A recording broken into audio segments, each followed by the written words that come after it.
What you are about to see will change your opinion about many historical processes. Survival in the Wild West was a daily struggle, not only with the harsh environment, but also with constant hunger. Pioneers did not have supermarkets or delivery services. Their diet depended on the harvest, luck in hunting, and their own ingenuity. In difficult times when the barns were empty, they had to create food from practically nothing. The settlers' menu may have seemed incredibly sparse and monotonous, but behind this simplicity lay hundreds of tricks.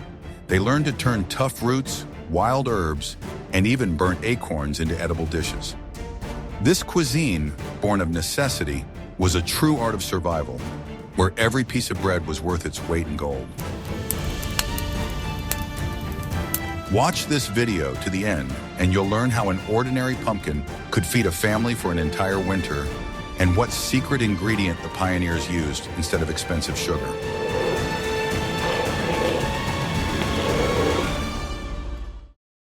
I will reveal the best-kept secret of survival on the frontier.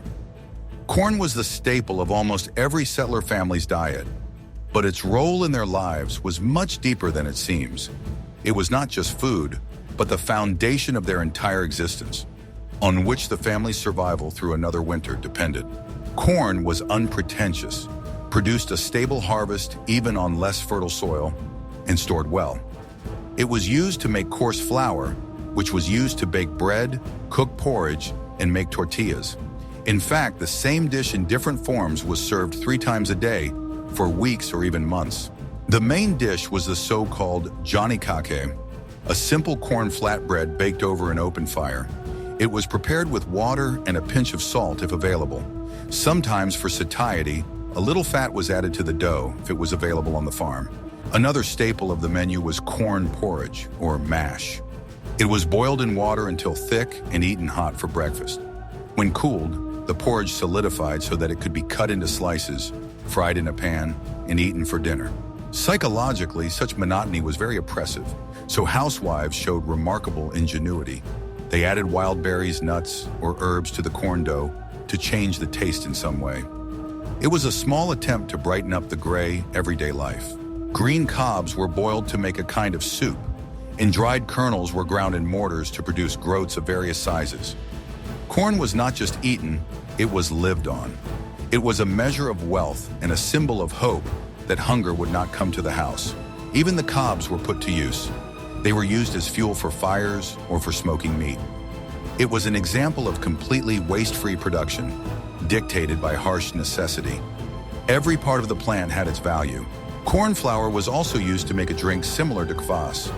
The flour was mixed with water and left to ferment, producing a cloudy, sour liquid. This drink not only quenched thirst, but also contained some beneficial substances. Constant consumption of corn without other foods led to illness, but the pioneers often had no choice. It was the price they paid for survival, the price they paid for the opportunity to explore new lands. Their diet was a real test of endurance. I'm very interested to hear your opinion. Do you think modern people could survive on such a monotonous diet? Write about it in the comments, and don't forget to subscribe to the channel so you don't miss any new stories.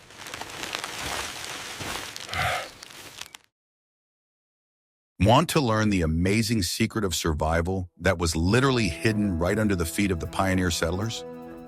When winter food supplies were running critically low in February and March, desperate settlers were forced to resort to humanity's oldest primitive source of food, gathering wild plants. The surrounding endless prairies and dense forests were a veritable natural supermarket for them, free and full of a variety of edible plants, nutritious roots, and vitamin-rich berries that only needed to be found and gathered. Nature provided food for free to those who knew where to look and what to take. Ancient knowledge of hunter-gatherers that civilization had almost forgotten, but the frontier forced them to remember in order to survive when there were no stores for hundreds of kilometers, and crops were destroyed by drought or locusts, leaving families without supplies and faced with a choice: gather wild plants or die of hunger. This made knowledge of edible plants as valuable as the ability to shoot or plow. Vital knowledge about edible wild plants, their species, growing locations, and harvesting seasons was often carefully passed down orally from generation to generation, within families, or generously borrowed from local Native American tribes through trade and communication. Experienced pioneers eventually learned to accurately distinguish nutritious edible roots from poisonous, deadly doppelgangers by their leaves, smell, and taste, and knew exactly when to harvest specific herbs and fruits for maximum nutritional value in spring, summer, or fall. This traditional folk botanical wisdom was almost as vital to a family's survival as the ability to shoot a gun accurately for hunting or to plow the land for farming. The three pillars of survival skills on the frontier, where a mistake in any one of them could cost a life, while skill brought prosperity and security from hunger through diversification of food sources. In early spring, after a long, exhausting winter and depleted supplies, the first long-awaited salvation and joy was the young, fresh greens sprouting from under the melting snow. Wild, sharp onions, stinging nettles, bitter dandelion leaves, sorrel. Absolutely everything green that could be found and picked was eaten indiscriminately. They were eagerly boiled into thin soups and broths, replenishing the acute deficiency of vitamin C and other nutrients in bodies depleted by scurvy after a winter of dried meat and flour. Spring greens were a cure for vitamin deficiency, which killed thousands of settlers every year. Bleeding gums, falling teeth, unhealed wounds, weakness, all of this was treated with fresh greens, which were eaten in huge quantities, enjoying the taste of life after months of bland dried food without vitamins. Summer was a blessed time of abundance of berries on bushes and trees. Wild red currants, fragrant raspberries, sweet blueberries, and strawberries were a real rare treat and joy for children and adults alike. They were eaten fresh, straight from the bush by the handful, enjoying their sweetness, and also carefully dried in the sun in whole baskets for the long winter, to be added later to bland porridge and meager pastries for flavor and vitamins. Berries were a gift of nature that required only the labor of gathering, not cultivation, which made them accessible even to the poorest, who had no land or seeds to plant. A democratic food that nature gave to everyone, regardless of status or wealth, equalizing the chances of survival through universal access to the gifts of the forest. In the fall before the first frosts, the main objects of intensive gathering were high-calorie nuts from trees and edible, nutritious roots from the ground. Wild Indian potatoes, bitter chicory with long roots, and fleshy burdock roots were diligently dug up with shovels, thoroughly washed of soil in a stream, and prepared by boiling or baking. These starchy roots were high enough in calories and filling enough to partially replace the usual cultivated potatoes during crop failures. Nuts, walnuts, hazelnuts, chestnuts were collected in sacks and stored for months without spoiling, providing concentrated calories and fats in winter when no other food was available. A natural long-term supply that required no preservation or processing, only collection and storage in a dry place away from rodents and mold. One important universal resource was wild grapes, which grew on trees as vines. In autumn, their sour berries were used to make a kind of vinegar through fermentation, which was absolutely necessary for preserving vegetables for the winter. Without acid, preserves would spoil. The broad leaves of the grapevine were also actively used for food in the summer, wrapped around a filling of porridge or chopped meat to create a kind of stuffed cabbage. Nothing was wasted. Every part of the plant was used rationally. Grapes were a multifunctional plant, providing berries, leaves, and even vines for weaving baskets. An ideal resource for thrifty settlers who valued versatility and economy, where one plant replaced 3 different functions. Enterprising pioneers also carefully collected edible plant flowers and nutritious wild grass seeds. Large wild sunflower seeds were roasted in a pan and eaten as a snack rich in oil and protein, while the fragrant flowers of red clover were brewed into a vitamin-rich tea that helped fight colds. However, this generous, natural supermarket was also full of deadly dangers and traps for the inexperienced. One wrong, fateful decision in a plant that seemed edible at first glance could turn out to be poisonous, killing within hours with an agonizing death. Therefore, only the most experienced and knowledgeable members of the family, elders who had known plants for decades, were responsible for gathering wild plants. Children were taught from an early age to distinguish between edible and poisonous plants, by showing them samples and explaining the characteristics. But they were only allowed to gather plants on their own after years of training and testing their knowledge. The price of a mistake was too high to risk the lives of the family by trusting an inexperienced child who could confuse similar plants and poison everyone. Therefore, knowledge was passed on carefully and strictly tested before permission to gather was granted. Gathering enough wild plants to feed a family was an extremely laborious, monotonous process that required a huge amount of time, days and weeks, and physical strength to search, gather, and transport. But in the harsh conditions of the frontier, when crops could suddenly be destroyed by drought, flood, or locust infestation, this wild natural garden often became the only real salvation from a painful death by starvation in winter.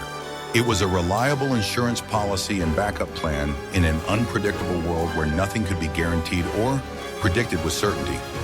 Not the weather, not the harvest, not health. So diversifying food sources between cultivation, hunting, and gathering was a survival strategy, where the failure of one was compensated by the success of another, preventing the family from dying from dependence on a single food source. Gathering a rich harvest of wild plants in summer and autumn was only half the battle. Are you ready to learn in detail how resourceful pioneers managed to effectively preserve this summer bounty for the long months of harsh winter without spoilage, without modern refrigerators or industrial canning factories with airtight jars?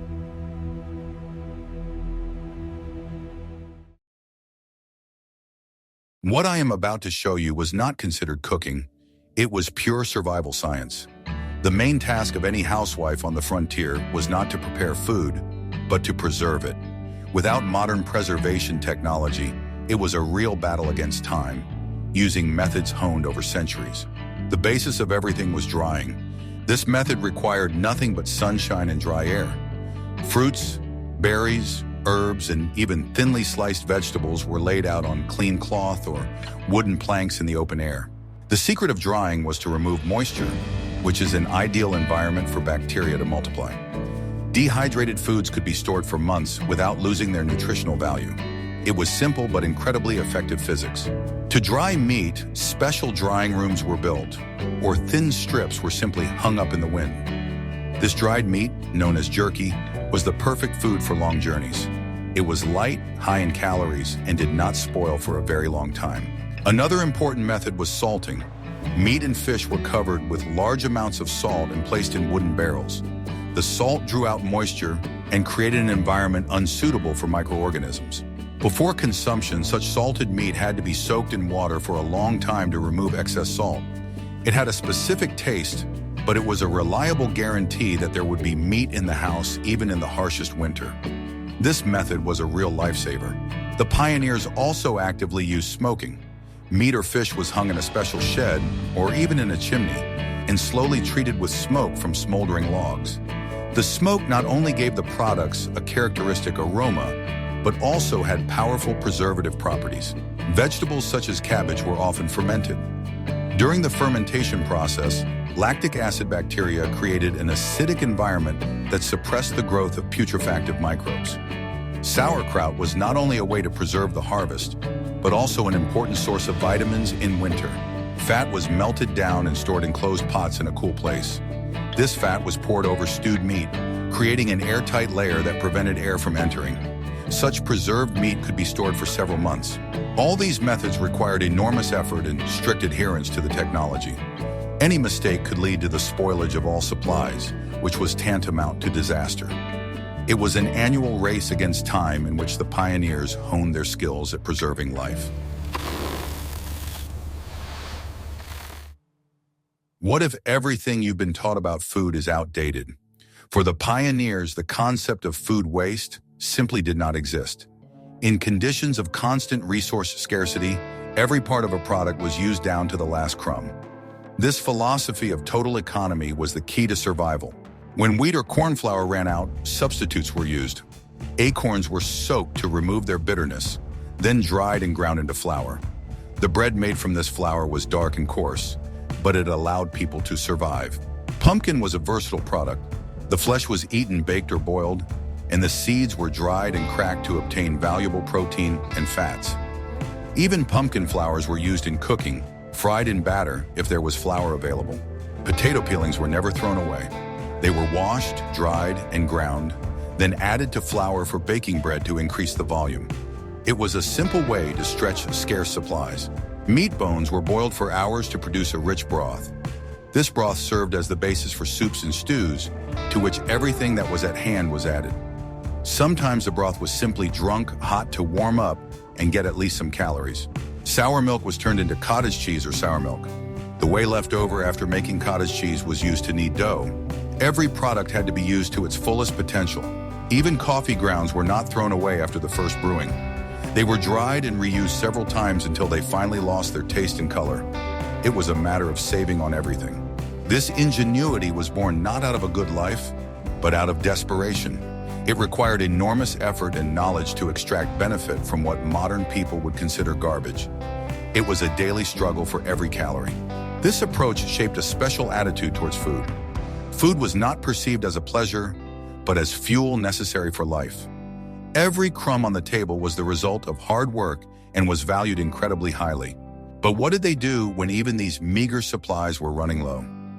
In the next chapter, you will learn about the quiet and patient hunt that was often a family's last hope.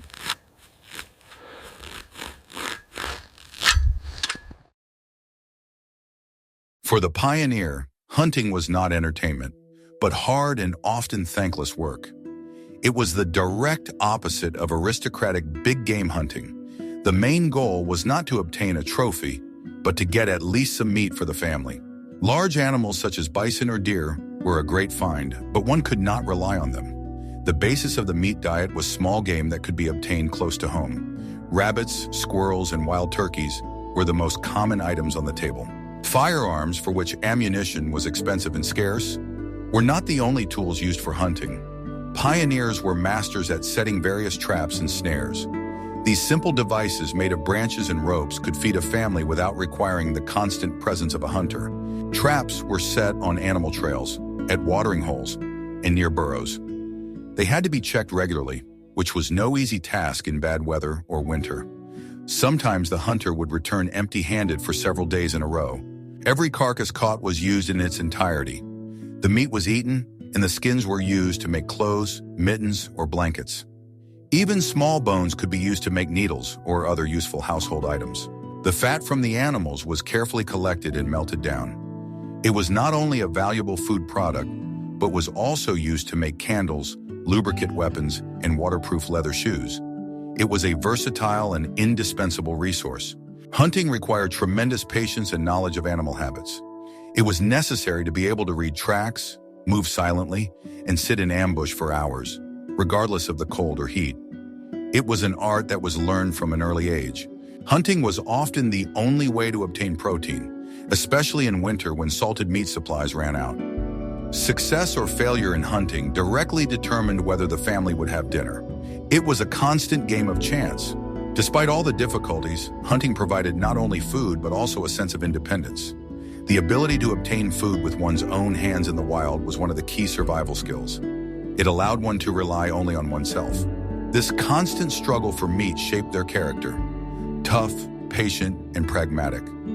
The pioneers did not see animals as objects of sentimentality. They saw them only as a vital resource necessary to continue their journey.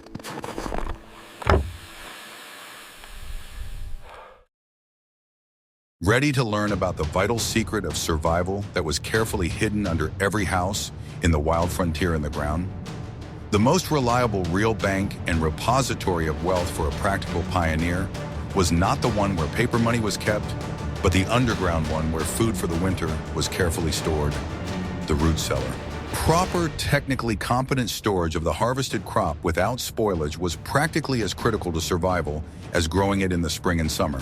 And the main strategic storage facility for all supplies was the root cellar, an underground food fortress.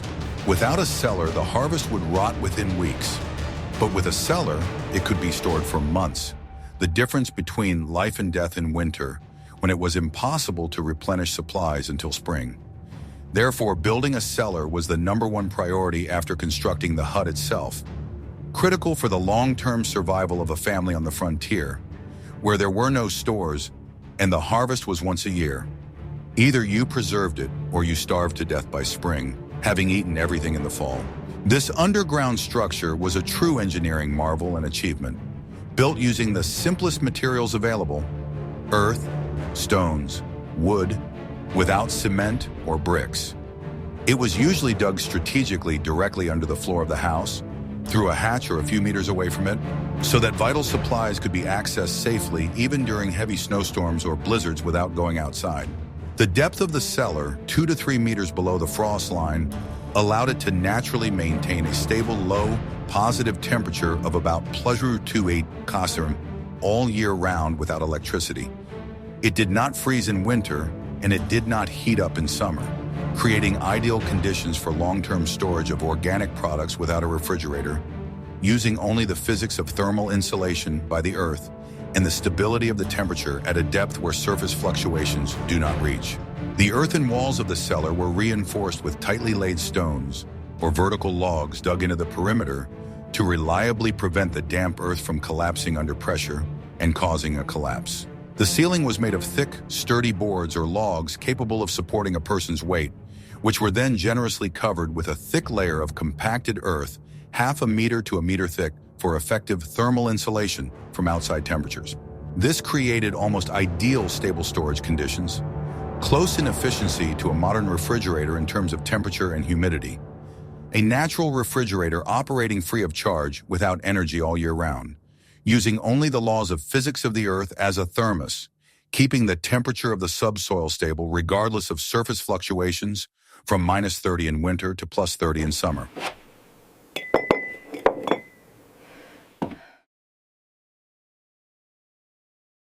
On the frontier, familiar products such as coffee, tea, and sugar were either unavailable or cost a fortune. But human nature is such that it is difficult to give up small pleasures. Therefore, the pioneers created an entire industry of substitutes, displaying wonders of ingenuity. The most popular coffee substitute was a drink made from chicory root. The root was dug up, dried, roasted until dark brown, and ground. The resulting powder was brewed with boiling water to produce a bitter drink vaguely reminiscent of coffee. Almost anything that could be roasted and ground was used as raw material for coffee. Burnt acorns, barley, rye, and even dried carrots were used. Each of these drinks had its own unique taste, but they all served the main function of creating the illusion of the familiar morning ritual. Tea was replaced with herbal infusions. Raspberry leaves, mint, chamomile, and linden flowers were all collected and dried. These drinks were not only fragrant, but also beneficial, helping to fight colds. Sugar was a real luxury, available only on major holidays. The main sweetener in everyday life was maple syrup, if there were maple trees nearby. In the spring, cuts were made in the tree trunks and the sap was collected, which was then boiled down to a thick consistency. In southern regions, sorghum syrup or molasses was an alternative. It was obtained from the stems of sugar sorghum, a special type of millet. This dark and viscous syrup was used in baking and to sweeten porridge. They also tried to extract sugar from sugar beets. The process was very laborious. The beets were crushed, boiled, and the resulting syrup was evaporated until crystals formed. Such sugar was far from factory-made in quality, but it was homemade. Honey, if one could find a wild beehive, was worth its weight in gold. It was not only a delicacy, but also a medicine. However, hunting for wild honey was a very dangerous activity.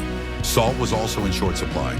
Sometimes it had to be obtained independently by evaporating water from salt springs. This process required a lot of time and firewood, but without salt, it was impossible to preserve meat or bake normal bread. These substitutes were not just a way to trick the taste buds. They were a symbol of resilience and the ability to create a semblance of comfort and normal life in the harshest conditions. It was a small victory of civilization over the wild.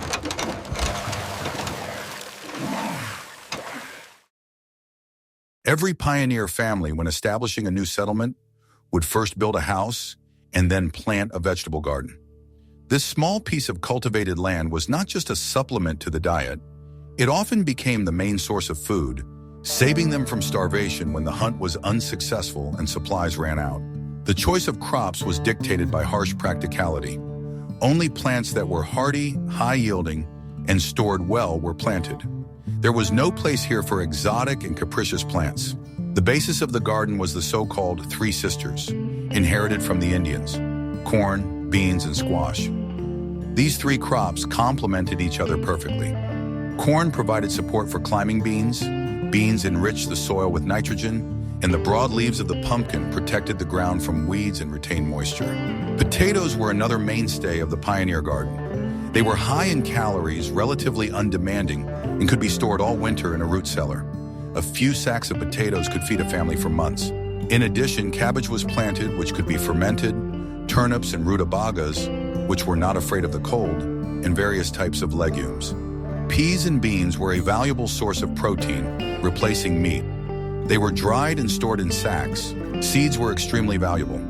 They were carefully collected from the best harvest, dried, and stored until the following spring. Losing the seed stock meant being left without food for the next year. Caring for the garden was continuous work from early spring to late autumn. Weeding, watering, pest control. All this was done by hand. The size of the future harvest directly depended on daily care. Drought, frost, insect infestations, any of these calamities could destroy all their hard work in a matter of days. That is why the pioneers never relied solely on their vegetable gardens. They were important, but only one component of their survival strategy. Despite all the risks, the sight of their own garden full of vegetables gave them an incomparable sense of confidence. It was their own land that fed them and gave them hope. Each head of cabbage was a small victory in the battle for life. A harvest grown with their own hands was especially valued. It was the result of the hard work of the whole family. This small piece of land was a real oasis of life in the midst of wild and unpredictable nature.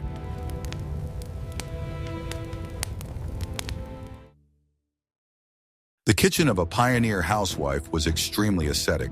She did not have dozens of pots, pans, and modern gadgets. Her entire arsenal most often consisted of 3 cast iron items that were the heart of the home: a frying pan, a Dutch oven, and a coffee pot. The cast iron skillet was the most versatile tool. It was used to fry meat, bake cornbread, cook eggs, and stew vegetables. The heavy cast iron evenly distributed the heat from the open fire, allowing food to be cooked without burning. A Dutch oven was a deep cast iron pot with a tight-fitting lid. It was indispensable for cooking dishes that required long simmering: stews, soups, and baked beans. The uniqueness of its design was that hot coals could be placed not only under the pot, but also on the lid, creating an oven effect. You could even bake bread in such an oven. The hot pot imitated a real oven, and the bread came out with a crispy crust. Knowing how to use a Dutch oven was one of the main skills of a good housewife. A cast iron coffee pot was always kept by the fire. It was used not only to brew coffee substitutes and herbal teas, but also to boil water for drinking. This item was a symbol of hospitality and comfort. All cooking was done on an open hearth in the house or on a fire outside. The hostess had to constantly monitor the fire, adding wood and adjusting the heat. This work required skill and carried the risk of burns. The dishes were simple and durable: wooden bowls, tin plates, and mugs. Each item was valued and used for decades, passed down from generation to generation. Losing a spoon or a bowl was a serious problem. The dishes were washed with sand or ash, which served as abrasives. The water for washing had to be carried from the nearest source and heated over a fire. It was hard physical labor. Despite the limited set of tools, housewives managed to cook varied and hearty meals. They had mastered the art of cooking over an open fire. Their cuisine was simple but honest and nutritious. This minimalism in kitchen utensils taught people to appreciate what they had. Each item was not just a thing, but a faithful assistant in the daily struggle for survival. It was part of the family, the keeper of the warmth of the hearth. We can see that the pioneers' survival in conditions of food scarcity was a science in itself. It included a deep knowledge of botany, ingenious engineering solutions for food storage, and a strict philosophy of zero-waste consumption. Each family was an autonomous unit capable of providing itself with everything it needed. This harsh diet of corn, wild plants, and the occasional piece of meat shaped a special type of people: resilient, patient, and incredibly resourceful. They learned to find food where modern man would see only a desert. Their experience is a testament to the human capacity for adaptation and an unyielding will to live. What topics from the history of the Wild West would you like to see in future episodes? Perhaps you are interested in the construction of dwellings, relations with Native American tribes, or the daily life of gold prospectors? Share your ideas in the comments and don't forget to subscribe to our channel so you don't miss out on new journeys into the past.